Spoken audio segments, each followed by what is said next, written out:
Gu manesta maigaz, prest taldeko kideak, prest aurten sortuan talde bada, preso sustengurako, ikasle presoen sustengurako taldea.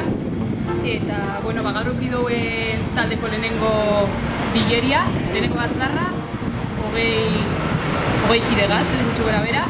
Eta, esatia gure duguna da azkenian urterako nahiko ekintza dauzkogula pentsauta, baina ez dela talde itxi bat, gustoko jagula, jendia gerturatzea, gurekin parte hartzeko, gauza asko delako itxia, itxeko, eta zen.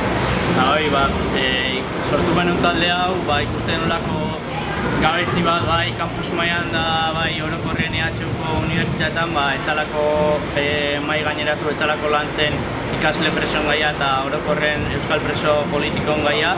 Eta gu nahi dugu pixkat horri heldu ikasle aldetik, baina baita ere orokorren.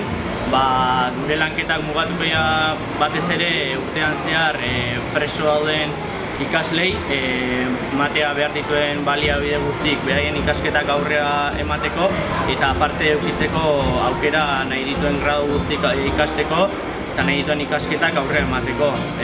Gaur egun hemen Leioako kampusen dauzkau bost ikasle preso eta behin zailtasun guztiekin nahi dela saiatzen beraien graduk aurrera ateratzea, baina kontua Estatu Espainiarretik kanpo dauden presok bai daukeala aukera ikasteko EHU mailan, baina Estatu Espainiarren dauden presok ezin duela unetetik ikasi behar duela.